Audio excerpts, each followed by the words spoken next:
Yo, everybody. Welcome to Off Panel, a weekly interview podcast about all things comics, brought to you by Sketch.com. I'm your host, David Harper, and this week's guest is the writer of Little Bird at Image Comics. It's Darcy Van Poelgeest. Thanks for coming on, Darcy. Hey, thank you for having me. So I want to start in the beginning. That often happens with first-time guests, but for you, I want to start in a different way because, you know, a lot of the people I talk to are people who have worked in comics for a long time, who've, you know, very clearly had like a lot of their background is built around comics. But you're a filmmaker, and not only that, but you're like somebody with clearly a lot of interests. And, you know, to get to like the foundational idea of it, like why did you want to make a comic? Like what appealed to you about the medium as a storytelling form?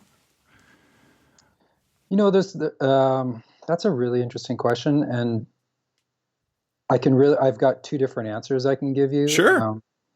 One is sort of, you know, the professional aspect of it, or just the craft of storytelling and what interested me about it. The other side of it is that I love comics. Mm-hmm. I've always loved comics. I think that I fell in love with comics before films. Like as a kid, I liked movies, but I really discovered comics sort of like late 80s comics, like Grant Morrison's run on Animal Man, and I was a big like DC kid at the time. So, and it was at a time when my life was a little bit insecure feeling. Sure. Where I was insecure about things that were happening in my life. And so I discovered it, and it just like opened up this whole world to me that I just became obsessed with, you know, and then I very quickly just became the kid that sits in his room and just reads comics all day. So I guess that just stayed with me, and I think that even the films I've made, comics had like a pretty profound effect on them, and to how I would approach making them. Mm-hmm. So to step into making comics instead, after kind of already having a career, my day job is basically directing advertising commercials. And then doing films along with that. And it just felt, it was such a natural transition. I just, you know, I was just feeling like, where have you been my whole life? I guess I was doing this, you know? Yeah. I read an interview with you that had one of the premises about comics that is said a lot is comics, you know, like there is a budget, but not in the same way that like a movie does. And you were talking about how it's not so easy to get a big science fiction epic, you know, get that kind of budget put together for like grants or things like that. You know, you need big studio backing for that. But with comics, one of the interesting things is in theory, you know, this is one of those things that people kind of bristle about, but in theory, the main restraint on the storytelling medium is your imagination.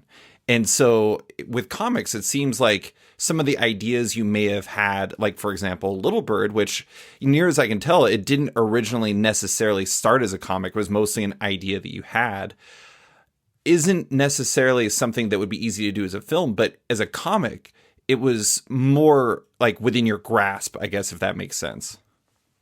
Yeah, for sure. I mean, when I start, I very much am... you know, like when I start thinking about stories, I just think of them as stories. I'm not really thinking about them as a comic or a movie or anything. Sometimes I'll have ideas and I'll like write a poem about it, or, you know, or a short story, or sometimes it's just bullet point notes. So I'm not really thinking, I'd say only now, I'm starting to think about like, I'm sort of catching myself thinking like, oh, what would be a good idea for a comic, or, you know, like, but that's pretty new to me. Mm-hmm. Even when I was making films, it was just like an idea that I would become obsessed with. And then, you know, it was you know, I have these tools at my hand. I guess this is how I should approach it. And as you said, like Little Bird is this like giant, epic, weird sci-fi drama thing, and it was there was never really any other question of, once the story started to had taken shape, there was no real question on how to do it.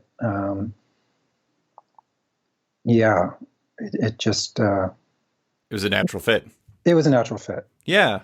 Well, I mean, one of the things that astonished me about it was, reading the back matter and the hardcover and reading some of the interviews with you, the build up, like how long it took to put this book together is kind of astonishing. Like, I think people sometimes even, like when I was a kid, I looked at comics and I just thought that it was this magic thing that like, spawned out of nowhere. And Totally. I would just read an X-Men comic and that's just how it happens every single month. But, there's always a time where there's a build up to actual making of it, the process. And for Little Bird, for example, in the design section, your designer, Ben Didier, said that he was approached by you about title design in 2014. Yeah, I know. Yeah, it's just crazy, right? Yeah. Yeah. I mean, Ian and I joke about this all the time too. Like, it was just an insane amount of time, and part of the reason was that I was still directing, and it was pretty full on, and the hours are long, and so it was just there was a slow gestation period, and then the execution. I'd get paid. I'd pay Ian for a few pages, and then I'd go away for another month and do a job, and we kind of went that way. And not a lot of people know this, but he actually did House of Penance during it, like somewhere in the middle of yeah. us. I think we'd completed the first issue and we'd started on the second, but it wasn't really a full-time thing for Ian and myself even until sort of issues 3, 4, and 5. Sure. So yeah, it took place over a ridiculous amount of time. I'm thankful that we had that time, though, to be honest. I think that and we're taking this approach. It's not going to take us 4 years to do Precious Metal, but Ian and I are very much on the same page that we're just, as much as we can financially speaking, we're just in it to tell this story. We don't put a lot of restrictions on ourselves in terms of deadlines, and that we're just working our way through it and trying to create something that people can hopefully appreciate for, a long period of time, and not just, it's the next thing on the back of your toilet kind of thing. Right.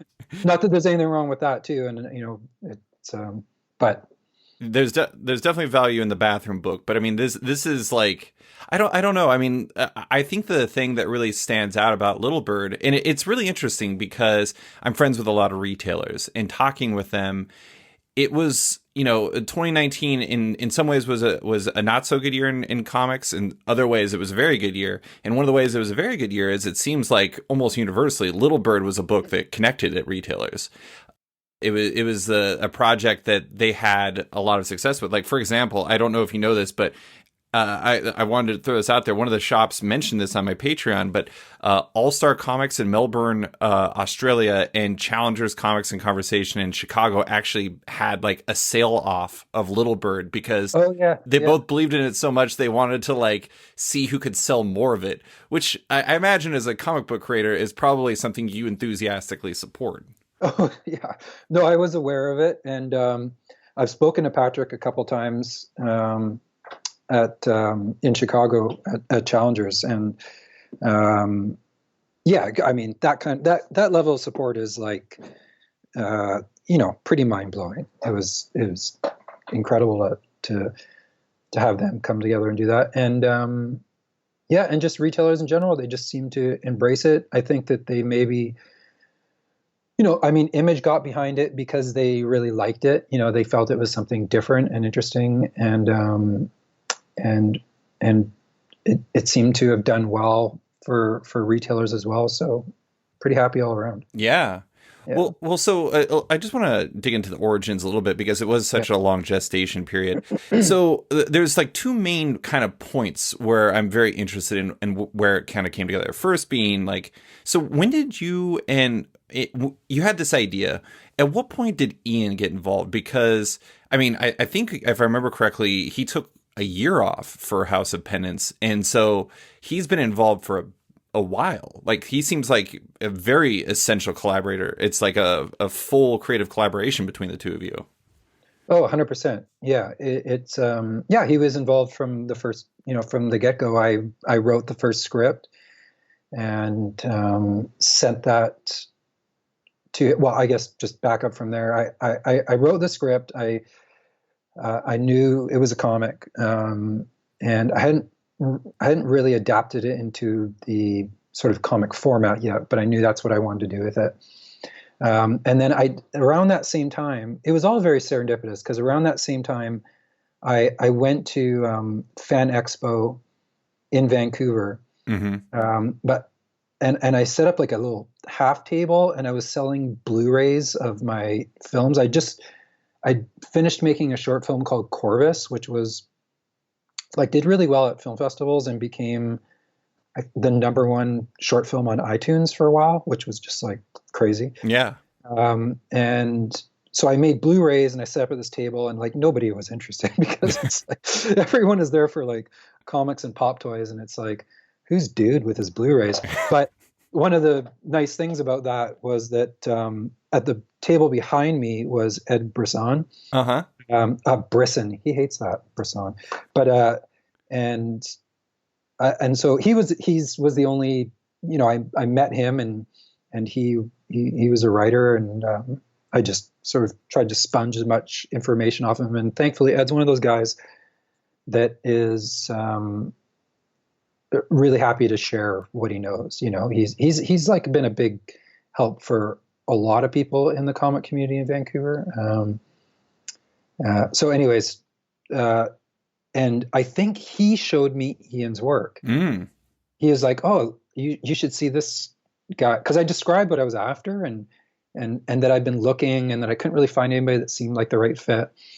And he's like, "Oh, you should look at this guy's work." And so I did, and I was like, "Yeah, that's it." Like I literally was looking at the artwork that was in my head. It was very strange, and so I sent him an email, and eventually we got on the phone, and he was like, "You're where? Doing what?" And I sent him the script, and he totally connected with it right away, and we just sort of got started. That's amazing. Yeah, Yeah. it is funny how like sometimes you have those like fortuitous, fateful meetings at cons and stuff like that. I will say Ed is a remarkably nice guy. One time at Emerald City Comic Con, I was doing these interviews at the con where I was just doing these silly 5-question interviews with comic creators.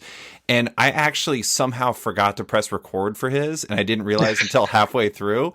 And Right. not only was he willing to do it again, but afterwards, like when he did it the second time, he basically was like note for note on the same answers from the first time. So very nice guy, but also very good at like nailing Yes. interviews. Good job, Ed. Yeah, good job, Ed. No, he's like super pro in every way. If you asked me what we talked about at the beginning of this conversation, there's absolutely no way I could tell you. It's like I'm the complete opposite of that. But yeah, great guy. And then basically from there, we worked for a while before we sent some stuff to Matt Hollingsworth, which was even like, we just made lists like who would be our favorite colorist. Right. And he was at the top, and I was like, well, let's just go for it. And Matt is a great guy. He's in no hurry to like work with. I hope he doesn't get mad at me saying this, but he's not like looking for people to work with Sure. necessarily, and wasn't at that time either. And so I was like, nah, this is never going to happen. But he loved Ian's art, and he like really responded to the story in a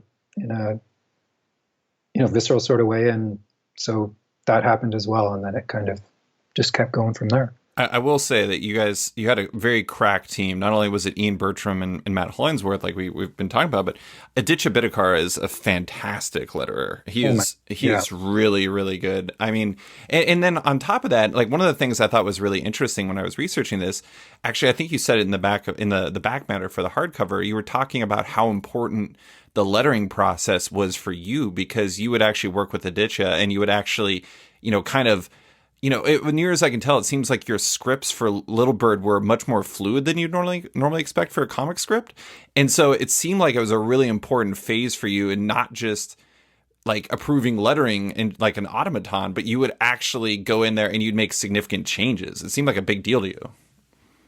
Yeah, it was, and I would say every stages. I feel like writing is just a small part of the job. I mean, it's not. It's huge, but it's really the sort of, it's like I'm a writer, co-creator. It's really that co-creator aspect of it that I really lean into. And that definitely comes from filmmaking, and just the fact that like you have your hands in everything. But at the same time, you give those artists as much room as humanly possible. Um, so on one hand, it may come across like you're a control freak, but on the other hand, it's like, no, I'm involved in this with you so that um, I can just, so you always know exactly what I'm thinking, but also so that you can take that and run away and do whatever works for you. And it's really important to me that like everyone on the team has that space to surprise themselves and myself. Well, and I imagine as somebody who, you read comics for a long time, it was a medium that was important to you, but at the same time, you never actually, made one in full. So to me, it seems like, I mean, near as I can tell, everyone I've read, interviews with, and, all of you said in other interviews is you really let your collaborators have their space to do their jobs as well as they can. But at the same time, as somebody who is new to this, it seems like being involved with the process would also be important for you in figuring out the flow of how comics work and the storytelling and everything like that. Yeah, for sure. I was learning on the job. Absolutely. And yeah, I think you sort of hit the nail on the head there. For me, it's like, and just going back to the lettering, it is so much about, it's less about the words and more about the how things flow. And Yeah. so I'm Pace. like pacing is like it's the obsession of like a director, in a lot of ways. And so, um, when I get letters back, everything might be worded perfectly, but if I don't feel like I'm like dancing through the scene or through the page, it doesn't feel like there's a rhythm to it, then that's sort of where you dive back into it and you start making some changes until it starts to kind of feel like a song a little bit. Yeah. Have you ever read any Kate Beaton comics by chance? Kate Beaton? I don't think so. So she did this web comic for a long time called Hark a Vagrant, and it's amazing. But Oh, cool. there's this one series of strips she did called Nemesis, and there's this one part where I think it's this character says, "I just want him to know I'm here," and she splits "I'm here" into its own bubble. And it's interesting how just making a subtle shift like that in terms of lettering, just that little choice, really changes how you read that. And like that's the interesting thing I think people don't really think of when it comes to lettering is just how much it changes the information. Like you could say that sentence in three different ways, but if you change just like the bubbles that they're in, it changes the pacing and the feel completely. 1000%. Yeah, that's exactly it. And I'm like obsessed with that side of it, much to Aditya's chagrin. Because Aditya could just like, you could just hand him a script and he'd letter it and it would be brilliant all on its own. Right. But really yeah, it's just how things get broken up. And so, yeah, I mean, I feel like maybe less changes on Precious Metal now that I've been through that. Sure. Learned some lessons, but yeah, it's huge, and he has good intuition for that too. So it was a big help. You know, it was great to work with someone that is as good as he is for that reason. And now, a quick word from our sponsor. Yo, everybody. As a listener to Off Panel, I'm guessing you love to hear how your favorite stories come together. And on Netflix's Behind the Scenes podcast, that's what you get, an exclusive look at how its biggest series are made. The podcast is back with a new season, giving us an exclusive look at The Witcher. As you might know, The Witcher is a new Netflix original series starring Henry Cavill that's based on Andrew Sapkowski's best-selling books. If I'm being honest with you, they pretty much had me at Henry Cavill, but any show mixing A Tale of Destiny with mutant monster hunters has me fully on board. The Behind the Scenes podcast will tell listeners how they turned nearly 3,000 pages of original material into this Netflix series. Host Brandon Jenkins talks with everyone from executive producers and writers to the cast and even swordmasters who worked on the show. And if you're excited for The Witcher, this podcast is your ticket to an even better experience. The Witcher season of Behind the Scenes is out now, with new episodes dropping weekly. Subscribe now by searching for Behind the Scenes The Witcher in your preferred app. And now, back to the show. Before we get into that, I'll do a quick spiel exactly on what it's not about. But Little Bird, according to this list, it tells the story of a young resistance fighter battling against an oppressive American empire while searching for her own identity in a world on fire. And like the thing about that book is like, as far as first projects go, you did not take it easy on yourself, because it isn't like every single issue is oversized, right? Yeah. Yeah. And so it's a big book. It's a sprawling book with big ideas in it. But it's also, the thing I think is really impressive about it is how personal feeling it is. It's big, but also small in the important ways. So why was this a story that you wanted it to tell? It was a few things sort of dovetailing all together at once. It was just, I'm a bit of a political nerd. I like to pay attention to what's going on. That's like a family thing. My grandparents were very politically active. My mom founded Raging Grannies. Yeah, my grandparents were some of the founding members of okay. Grannies. It was a group of people, but they were very involved in setting it up in Canada, because I think it was in Seattle, sure. Maybe. Yeah, Seattle, Vancouver, Vancouver Island. But yeah, and then so my grandma was one of the Raging Grannies. My grandfather wrote all the songs for the Raging Grannies. And so actually the first thing I ever filmed, I was like 8 years old, and it was on like a VHS camera, and it was a Raging Grannies rally. Amazing. Yeah. So I just grew up in that atmosphere of like, being involved in politics, paying attention to politics, talking to politics around the table at all times. This is a very like left progressive, family, and, going to protests and stuff. And, I remember when I was like 14, my mom, we lived just the two of us at that time. And she's like, you can be okay if I go for the weekend, 'cause I'm going to go like, chain myself to some old growth cedars in Clayquac Sound. Mm-hmm. Yeah, lots going on, but I forget what the question was. It was just like, why was this a story you wanted to tell? Oh, just because I don't know, just because it was, I'd also been in sort of early in my filmmaking career. I'd done documentary work within First Nation and Indigenous communities, and a lot of that was sort of listening to elders talk about the residential school system and the legacy of colonialism and what it's done to them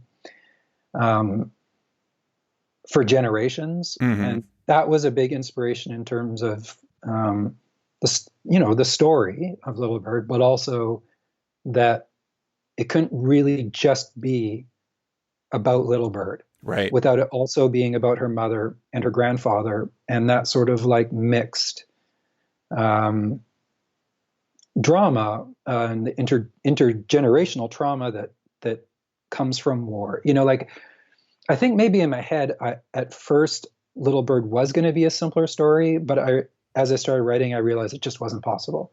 And I'd rather risk doing something more complicated, that feels more honest and lose readers because of it, Mm-hmm. than boil it into something simple and superhero-y that is pleasing but isn't really, that's where you sort of, um,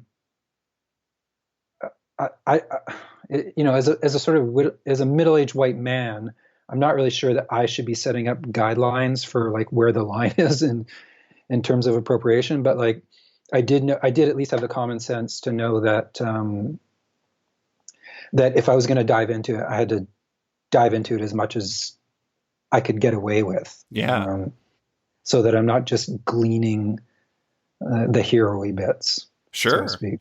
Well, Yeah. well, I mean, I think a big part of the reason why I connected with people as much as it did is there's a real sense of everyone is going for it in this book. And whether you're talking about like the double sized nature of it or just the story, or I mean, like Ian is just like outrageous in this book. It's just Yeah. astonishing. And I think there's like a palpable feeling of this is different. This is its own thing in a way that sometimes not just comics but all kinds of stories just aren't. Like they don't have that like je ne sais quoi, a little something different about them that separates them. And I don't know. I mean, that I guess, I'm always interested in like the foundational elements for a story like this because it has so much to it.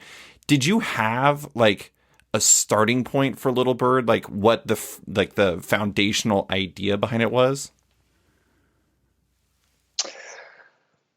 Can you be more specific? Like, well, I mean, so like you have like a US versus Canada element. You have this story of a family. You have this story of resistance. You have like the American stuff with like the theocracy is very interesting. There's all these different elements, but I mean, was like Little Bird the character itself the first idea? Was it US versus Canada? Do you have an idea of where it really started in your brain?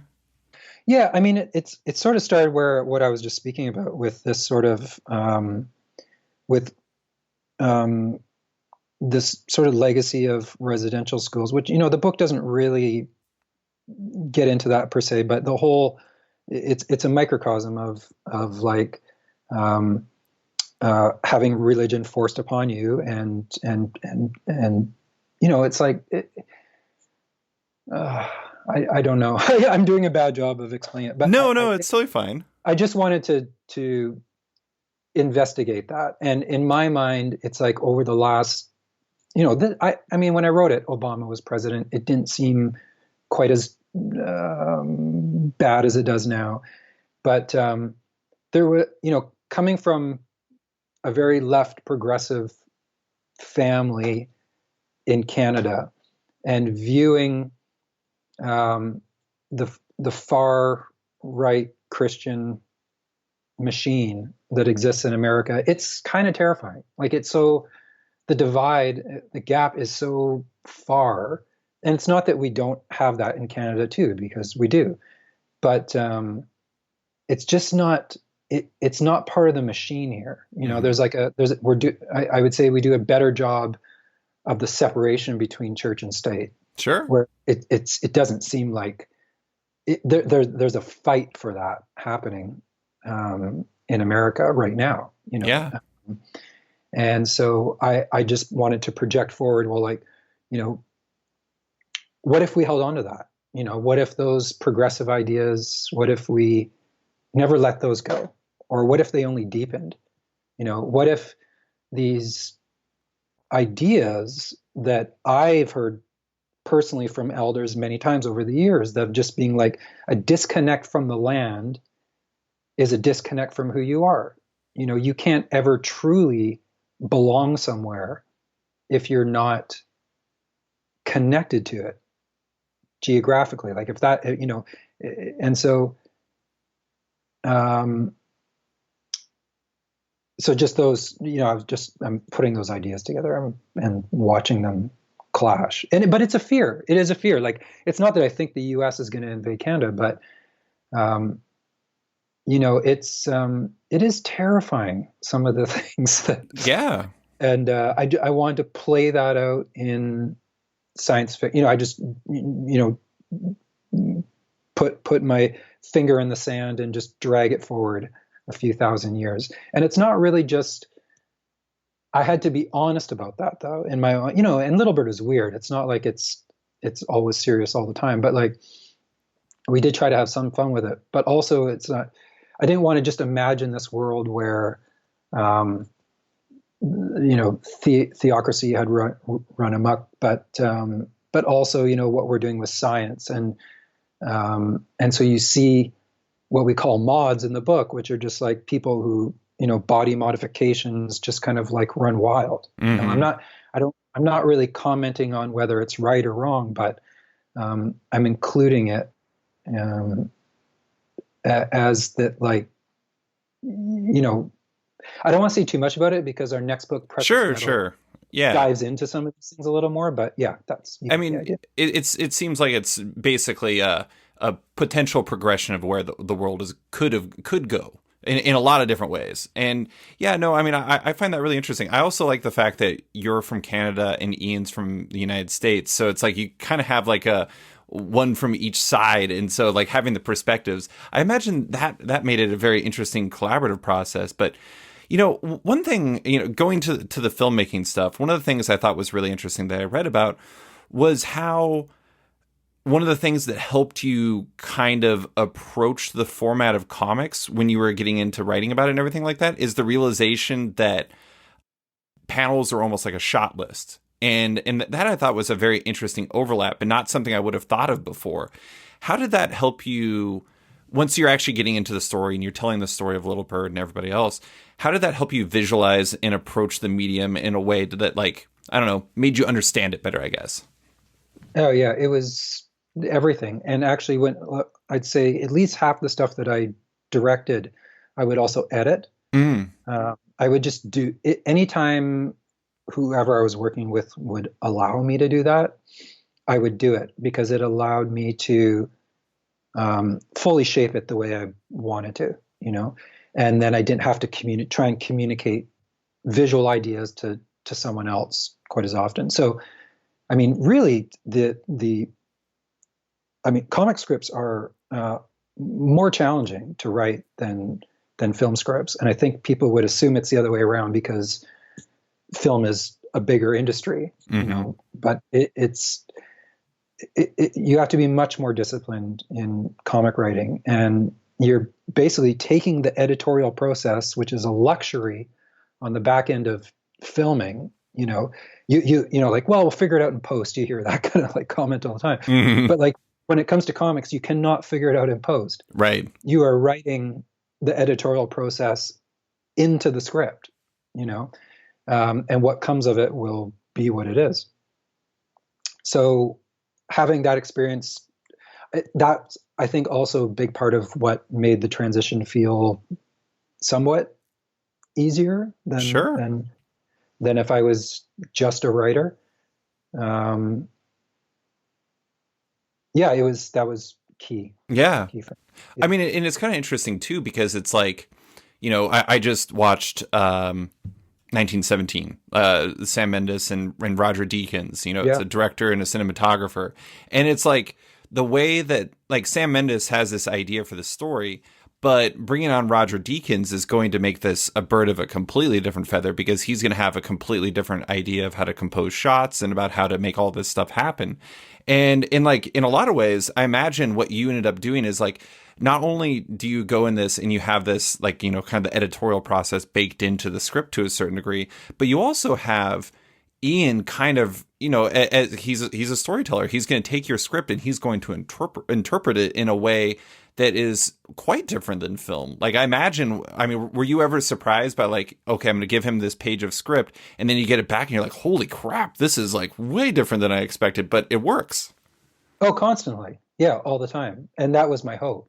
It doesn't make for a very interesting process if what I have in my head just keeps coming back to me. I mean, that's, I keep referring to this because we're talking about it, but as a filmmaker, some of the most exciting things is you've written a script, but when you set out you're on set and you're making it, the actor can do something that's far more interesting than what you have on paper. And your only job at that point as a director is to understand what they've given you, to understand the gift that they've given you, and to accept it. Sure. Or to like just take that and start working with it. So it's very much it was the same, and Ian's also not big on like thumbnailing stuff. Like I'm not getting detailed thumbnails that I'm reviewing before he does the work. Mm-hmm. So quite often what I do see is, pretty close to being a finished page. And most of the time it's great. So occasionally it's like I sort of, we jump on the phone and it's like, oh, you know what, those two panels that you put together, it's the pace really depended on it, and we have to backtrack a little, but that's pretty rare. Mostly, I'm just a fan of his work. So I when I get it back, I'm just excited to be looking at it. Yeah. And the world, like all the, what's happening in the background, and,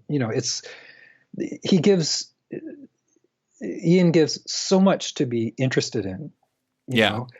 And I think that's what makes us good collaborators is I'm constantly trying to layer things into the story. Like I have this sort of like rule of three that like every scene should be kind of doing three things, and should connect back to the story in more than one way. And some of those are fairly invisible and, they get lost.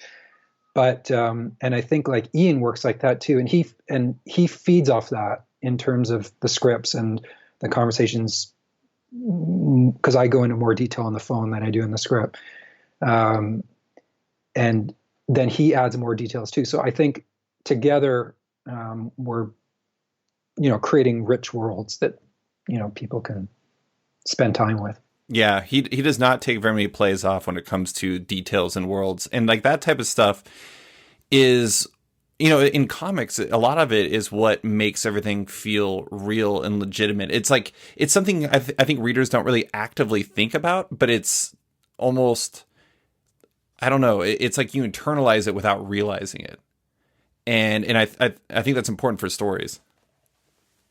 Oh, it's huge. It adds a whole nother layer to it, to the story. And, it's almost like saying reading a comic is not even the right term. Right. Like it's, well, I mean, you can say, I misread his body language, or, so I guess in that sense it is reading. But yeah, it's huge, man. There's no comics without that stuff. That's for sure. Well, in terms of the process with Ian, one thing I'm interested in when it comes to the book is like one of the things I really liked about the book was how fully lived in like the characters felt. Like, Gabriel's is an interesting character, and there's like so much about him that is like you kind of understand just by looking at him. And like, I was just, flipping through it, and I saw the page when they're going down to see Tantu, and he's hunched and he's walking. And it's just because you can like just look at him and that there's something wrong with him, that there's something unhealthy about him. And there's just like, it's visual shorthand.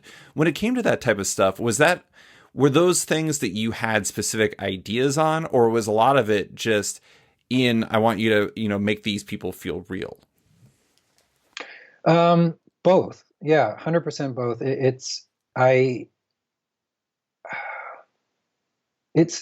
Oh no, I don't want to use the acting thing again. It's a combination, because I mean, the truth is like Ian doesn't even need my help with that kind of stuff. Like he just draws characters that are full of emotion, Sure.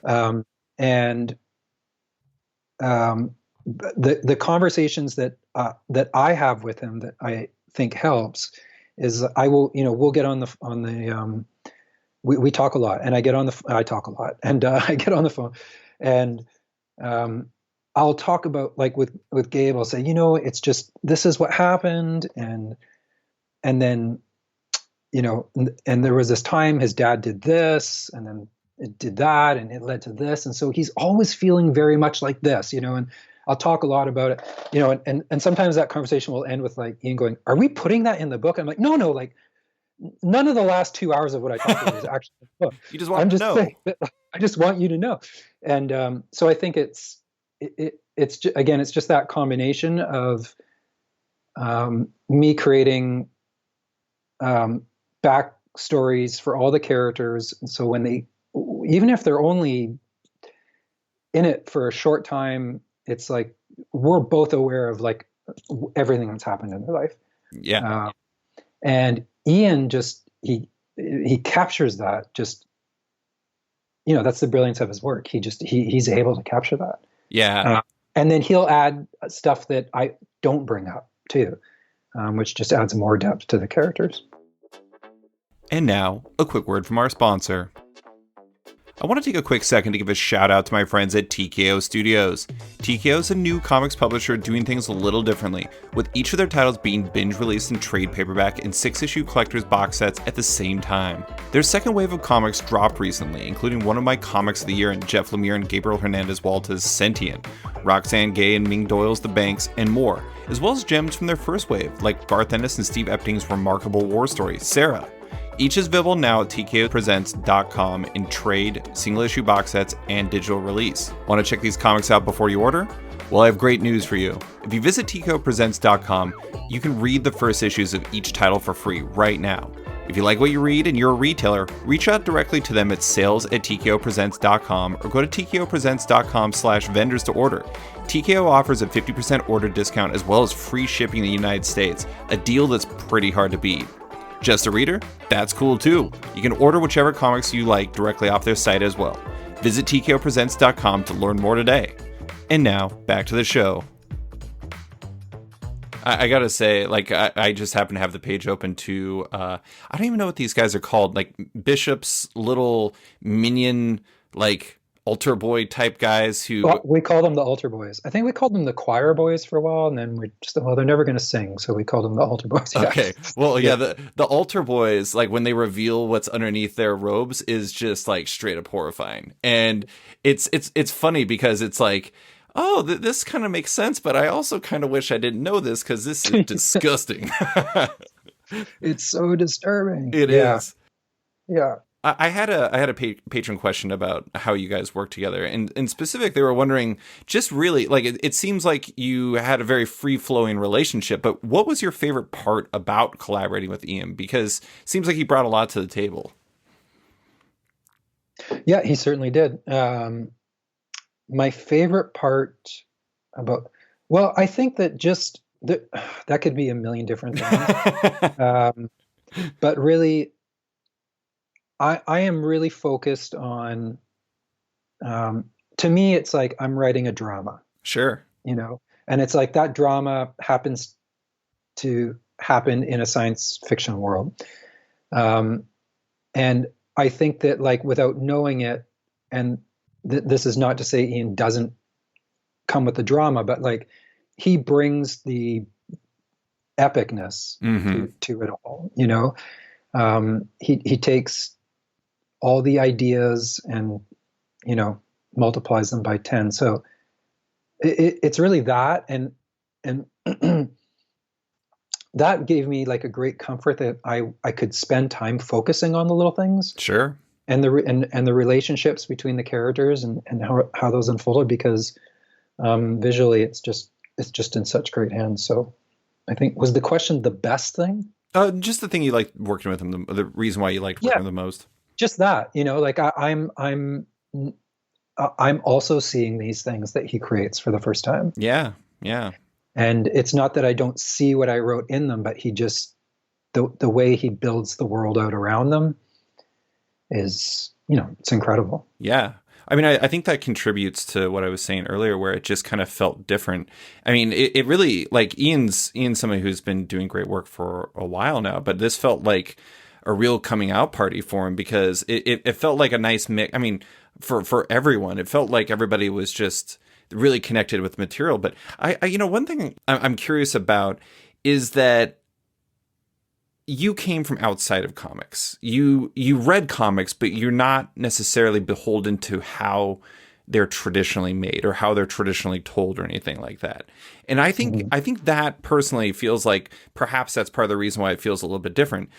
But I mean, I guess in your mind, do you find like, did you find that you were trying to fit any sort of molds in terms of like the comics you'd read or anything like that? Or were you just trying to find the best way to tell your own story in this medium? Because, you know, you never done one before.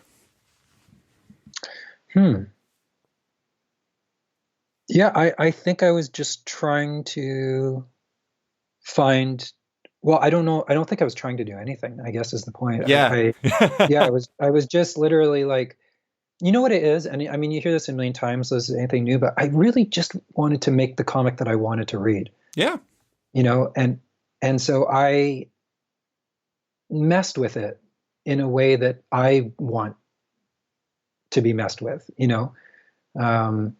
Or I did what I could to make it interesting to me, and then I just really hoped that, and Ian, and same thing for Ian, and then we just hoped that other people would feel the same way as us. Yeah, yeah. I mean, that's all you really can do. I mean, I think that the more you try to do something radically different, the maybe weirder and more incomprehensible it could get. And so as long as it starts with a story base, but I find the whole project to be really fascinating. But the other thing I mentioned in the beginning, like there was two things that I was really interested in finding out the origins on. One of the things I was really surprised to find out, the other thing is the publisher, because I didn't realize that this started, you actually first signed on with Glénat, like the French publisher, and not Image. So how did this end up at Image? And like, I guess in that way, like what are the origins of it becoming a real book? Yeah, that's true. It did. It started at Glénat, which was literally just that publisher interested in working with Ian, and he just happened to be working with me. Oh, so that worked out nicely. I rode his coattails into that scenario. The plan was always to go to Image. Okay. It's just that Glénat actually approached us first. And once we were able to, safely say, secure that it wouldn't infringe on an English publication kind of thing, then we went to Image very quickly after that. So you always kind of had aspirations to publish this at Image? Yeah. Yeah, we were open to publishing at other places, but that, I just heard great things from other creators in their experience working with Image. And so it seemed like we would, seem like the best choice to go for it and see what happens. Sure. And thankfully, Eric loved it, and we got the opportunity to do it. Yeah. Yeah. Okay, so I was a hardcover reader. I didn't actually pick it up in single issues. And one of the things that I was very interested in is it's as of now only in the hardcover. And I don't know if there's ever any designs to have a trade paperback or anything like that. But I do have to ask, why hardcover at least first? Why was that a direction you knew you wanted to go in? It just felt right. I don't know. Maybe that makes me pretentious. I'm not sure. It was more what I wanted to do is I knew it had to be collected at some point. Sure. But I wanted to make sure that the single issues were the most affordable way to do it. And not having any publishing experience, or this being my first comic, I was sort of looking at that from the outside. And I noticed there was a trend that I noticed where, comics would come out, Image, and then they'd get collected into a trade, in the next, like 4 weeks after the series ends. And it's like, half price of what it would have been to buy those individual issues. So you're like incentivizing people to wait. Incentivizing people to wait. And I just, and I had a conversation with Eric about it, and But it just made no sense to me. I'm not saying that Image is doing anything um, wrong or, whatever. Everyone makes their own choices, but the creators do have opinions about how these things go. And so for me, it's like if someone is showing up month after month, every 4 weeks to support you, because it's like financially, you can't do it without that, or it's very difficult to do it without that support. So the decision was like, well, yes, these are 40-page books. $3.99 making 40-page books is not a sustainable delivery format. Right. At least not when you put in the time that we do. But those are the people we need to be rewarding, not the people that wait 6 months or however long to read it. So anyways, when that wrapped up, it was, the hardcover is $30, and that left a gap in there that I was comfortable with of, if people got a chance to read a lot of story for $20, Yeah, and it has a lot of back matter, which I really like. But yeah, and then we put back matter in a bunch of the single issues, and then in the hardcover we did new back matter. So either way, people get something extra. Yeah. I'm a big fan of special features on movies and like learning about how the process behind things like that are being made. And so anytime that a book, or like in single issues or in hardcover form or trade paperback or whatever, has that back matter, I always find it to be a very rewarding experience. But I will say that is the beauty of working with Image, is you really do have that level of control, at least to a certain degree. I know, like, if you were like, oh, I only want to print it on toilet paper and I want to like hide it from people, like Eric would probably be like, well, that's a really bad idea. But at the same time, it's like if you present a case and like you know what you want to do with your book, then that's what you can do. And it's not just going to be a one size fits all thing, which, to be honest, like really fits the book. Like the hardcover, initially I was like, man, I really want to read this book. When's the trade going to come out? And then I was like, wow, this hardcover is spectacular. I got to get it. And so it's like, after reading it in the hardcover, like I cannot imagine it being collected in any other way. It wouldn't fit it. Yeah. It's not to say we'll never do a trade, Sure. because I realize it's like, I'm just conscious of that different people want to read it different ways. But yeah, I'm happy with the decision. And I think, people seem to be enjoying it. So it's... I did want to ask specifically about Ben, because I'm a bit of a design nerd when it comes to comics. And a lot of times design is something that's kind of, I'm going to do it if there's time or money to do that. And understandably, like comics can, as you've noted, are very time intensive, and not everyone has the budget to do that sort of thing. But Little Bird is a book that has a very clear eye for design, and it's something that I think elevates the book. Was that always, clearly, Ben you pitched him on title design in 2014, but was that always... Keep reminding me of that. I'm sorry, but was that always like, you knew that was an important factor for you for this book? Yes. Yeah, absolutely. It was irregardless of anything else in my own little Darcy verse. It was important, but it was also something that I had clearly recognized in my own mind as like a shortfall in comics in general. I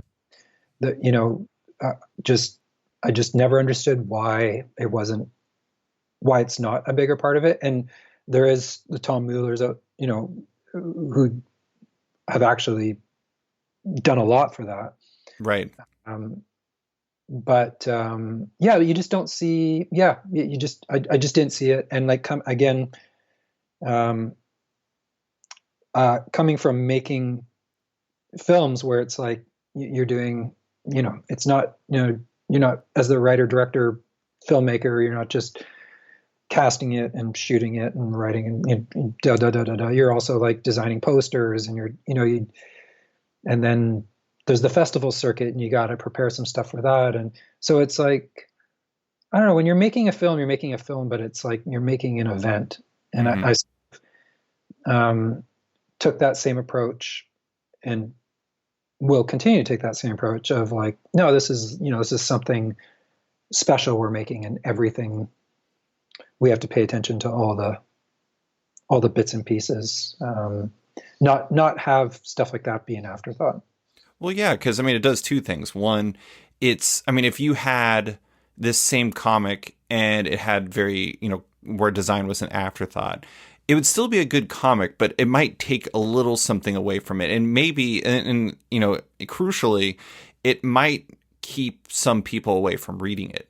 Because, I mean, not to be, horribly capitalistic, but to design, there's a certain level of merchandising to it. Like, it makes it a more attractive whole. And the fact that, like one of my favorite publishers, or actually two of my favorite publishers, are No Brow Press for comics, and then also First Second. And both of them do a remarkable job at delivering high level productions, like books that feel substantial and like they have, I mean, like good paper quality, and it just feels like something that you want to have in your home. And in a time where we're kind of inundated with entertainment and with stories and things like that, having something that you want to keep and that you want to have on your bookshelf, I think that is a lot more valuable than people would necessarily give it credit for. It certainly is to me. Like I'm a Criterion Oh yeah. collector, and it's like that is the stuff that I get. Like I just get so excited about it, man. Like I'm so excited to watch that film, and I'm looking at the design of the cover, and I'm going, "Oh my God, I just love it!" And then I open it up, and I smell it, and I do all the creepy little things, and then there's like an interview and an essay, and I could just like, just bathe in that stuff all day long. Oh yeah. So that's the goal for me, is to like that's what I'm out to achieve. That's sort of the benchmark. And then again, it's like Ben is, just to bring it back to him, it's like he's an incredible artist all on his own, like and just like Matt and Ian and Aditya, and so it was about like with the design stuff, there's a story being told with it. Every sort of chapter break illustration is connected to the character Mm-hmm. who's on the cover with their quote on the back, and something significant, I won't say what, just in case people haven't read it, happens to that character on the front cover of every issue. Mm-hmm. And so it's really that kind of stuff that I nerd out about, of just like taking the story, finding the through line that extends outside of the story onto the cover, through the design, and back again, so that it's all one sort of synchronized piece kind of thing. Yeah, I mean, it makes it feel more holistic. It's like cohesive piece from literally cover to cover. And I do want to say, I'm not as big of a Criterion nerd as I want to, but or I'd like to be. But I got the Showa era Godzilla collection from Criterion for Christmas, Yeah. and man, that is. I mean, like my wife bought it for me, and I was just like sitting and staring at it for like forever. And I think she thought that I was just hypnotized by it or something. Yeah, it's awesome. I recently got not that recently, but I got the Criterion Designs book. Ooh. Have you ever seen that? No. It's like a giant hardcover book. I don't know, it's like 400 pages, and it's as beautiful as you would imagine it. And it's just all their design stuff, or all their artwork. And I think there's like even some Sean Phillips stuff in there. I think he's got a couple of covers, and anyways, just brilliant. I love I have to admit, I get pretty, I nerd out about the comic Criterion overlap. Like the Showa, the Godzilla one, has art from Yuko Shimizu and Becky Cloonan, and like I think there's a Bill Sienkiewicz piece in there, and I'm just like, this is basically my fantasy of like all these artists I love drawing Godzilla because I'm a huge Godzilla nerd. But anyways, I mean, it's just great. And also the stuff that Sean Phillips does in those Criterions are just unbelievable. I mean, it's a perfect fit because he's always doing like the kind of pulpier stories from, I think like the 40s and 50s and stuff. And so him doing that is just such a perfect fit. Also, before we go on, I just want to say I'm really happy that I feel you mentioned that First Second is one of your first favorite publishers. And I also love the stuff they're doing, and I'm also working on something that I want to take to them. Oh, sure. So if they're listening, there you go. Please look at it or call me or something.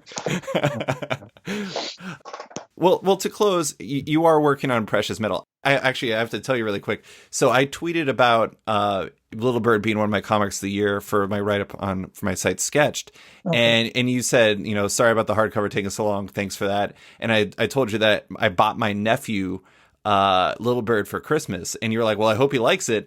And I have to admit, the very first question I got from him, amongst other things, it was a very exclamatory, very excitable text message I got from him. And he was like, it says book 1 on the side. When is book 2 coming? I'm like, dude, calm down. Calm down. Comics aren't made in a day. But I did think it was a very good sign that my nephew, who actually, he's 27 and he doesn't read comics that often, but like I felt like this one fit him really well, was immediately like, give me more. Give it to me. Yeah. But you have Precious Metal coming. That's the follow-up to this. From what I understand, it's coming in 2020. It's you and Ian, and I presume the whole gang back together.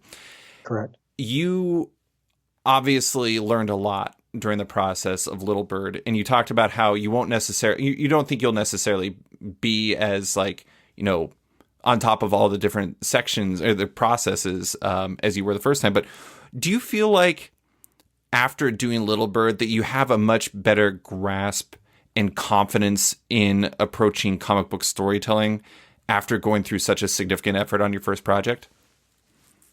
Oh, for sure. Yeah. It's, like anything, you see the mistakes that you made. And yeah, and it's always going to be about just trying to do it better. So, yeah, I learned a lot. I think, and I, there is sort of a I would say the big thing for me, well, if between that and this is, it's like if I've gotten something from the confidence of completing that, it's maybe the ability just to slow down a bit. Sure. Which, I mean, Little Bird is intentionally a fast-paced story. It just wouldn't work without it being, and without the disconnect between the chapters. It's, I guess, intentionally disorientating at times. But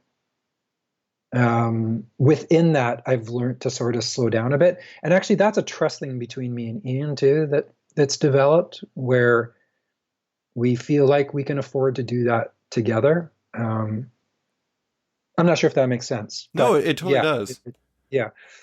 I mean, I'm a big basketball fan. I don't know where you stand on the world of sports, but one thing that I always think is really interesting about sports, and maybe this is like something that happens elsewhere too, is like whenever somebody really, like when a rookie enters the NBA and they start really figuring it out, it's often described as like the game slows down for them. And I kind of feel like it's the same way for storytelling to a certain degree too, because, I think when people, I've heard this said about artists who first start writing comics, there's a tendency when you're first writing a comic to overwrite and to maybe deliver more via, words than is necessary, because let's say you have an Ian Bertram on your side, and, a little bit can go a long way if he can express it all visually. And so it feels like, maybe that's an idea that translates in the same way. It's like maybe the process, like you're saying, the process is, you're literally going to slow down and you don't have to deliver so much, but also maybe you're starting to see the game a little bit better, if that makes sense. Yeah, for sure. I mean, I don't, my dialogue tends to be pretty sparse to begin with, so I don't know if it's going to change that way, but but yeah, just in terms of like the pacing of the story, there's things, I think it's also just like there's things I wanted to try in Little Bird that I didn't get the opportunity to do. Sure. And maybe that's a better way of describing it. And now I feel like, yeah, you know what? I can slow down and I can try a couple of those things in this book. And this is also, it's a different story. You know, like Little Bird is not the protagonist. It's a different character. And like you were saying, Little Bird is an epic book, but it's very personal at the same time. Mm-hmm. And I would say that's absolutely true of this one as well. But the main character is a different person. So what's personal to them feels quite a bit different. The genre sort of like leans in a different direction because of it, actually. Yeah. Yeah. I will say your scripts, like there was this one moment and I just flipped to it, like where I already really liked the book, but then I got to this and I was like, man, this book is special. And it was the moment when, Little Bird has been off by herself for a little bit and she's been having her dream and everything like that. And she wakes up and she says, Axe. And then Axe is in front of her and he says, good to see you, kid. Welcome to the Resistance. And there's, I think, is it Oki is the owl? Yeah. And is up on his axe, and it's just like this image where like it's just like astonishing what Ian and Matt did with that. But it's like I don't know, like there's sometimes like the instinct to write a little bit more there might like that might be something that some people feel, but I think the fact that you're actually naturally like want to keep it a little bit more sparse, like really did moments like that like a favor, because it let the moment simmer a little bit more and hit a little harder because of it. Yeah, absolutely. That's the stuff I get excited about, and I'm just rigorous with dialogue. Like I think that, again, going back to what we were saying, even more so with Precious Metal, that it, even at the expense of the reader not getting everything that's going on, I refuse to put words in a character's mouth that they wouldn't say. Mm-hmm. So it's like, that's a perfect example where it's like, she says axe, and it could be like, axe, there could be 3 balloons of information there to bring the audience along, and I just won't do it. Yeah. So. I think that a lot of times people who engage with stories, it's like you want a certain amount of things being left to your own devices and your interpretation. And if you just spell everything out for everyone, it removes that challenge and it makes it less of an engaging story because of that. And that's not just for Little Bird, that's just everything. Yeah, totally. It's, I think I talked about this at the very beginning of our chat, but like Animal Man was like a huge influence on me, like Grant Morrison's run, because I didn't quite understand I was just young enough to not really understand what I was reading. Mm-hmm. And have you read that? Yeah. Series? Yeah. And like, it's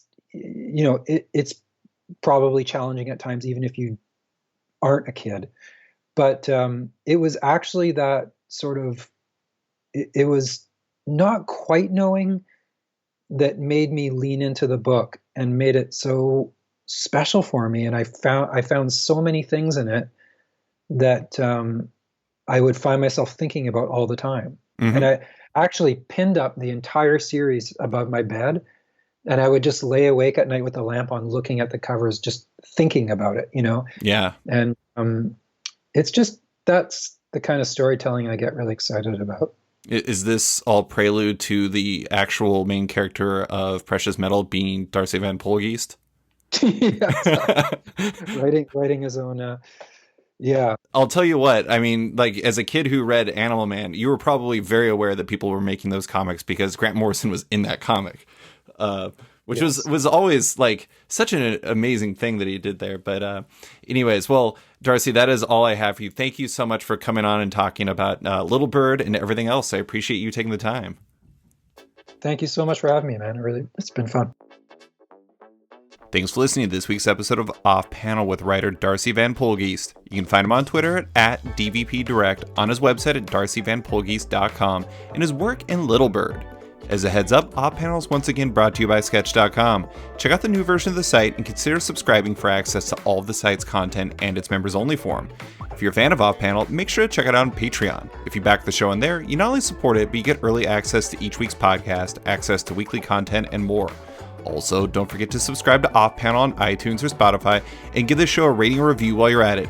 You can find Off Panel and Sketched on social media by liking it on Facebook at /Sketched, that's SKTCHD, followed on Twitter at SketchComic, or following me at @SlicedFriedGold. Big thanks to all my existing patrons, including Kenny Porter, Chris Pachalo, Torin Grumbeck, Fuzz Bubbles, Christopher Ta, Transmitter Down, Harry Sayer, Waltz Comics and Books, Carl Mizell, Danny Ollie, Carl Slates, Litwin Studios, Akil Wilson, Nathan House, Alex Dimitriopoulos, Terry Dodson, Troy Jeffrey Allen, Leon Kingus, Keegan Ray, Milton Lawson, Wesley Giff, Sean Kirkham, Harry Small, Alistair Ross, Julio Anta, Brett A. Schmidt, Jason Goodmanson, Paul Ryanwan, Connor Farner, Vita Yella, Aditya Bidikar, Tara Ferguson, Dave Slusher, WMQ Comics, Akil, Kokachi, Phil White, Sean Pinello, Ken Heidelman, Philip Seavey, Al Ewing, Ryan Alcock, Nick Michelin, David Kelly, Robert Wilson IV, Nick Polito, Owen McCready, Brendan Fletcher, Gary Maloney, Jonathan Nilsson, Matthew Groom, Jason Massey, Adam Bogert, Xavier Files, Matthew Taylor, Tyler Turner, Nick Patera, Jacob Sorelli, Ford Gilmore, David Baraldi, Ira James Udaskin, Modern Magic Stories, Nick Hall, Bjorn Basin, John Hendricks, Steve Anderson, Ian Maxfield, Cliff Chang, Benjamin Shipper, Cole McMahon, Chris Palmer, Scott McGovern, Nathan Fairbairn,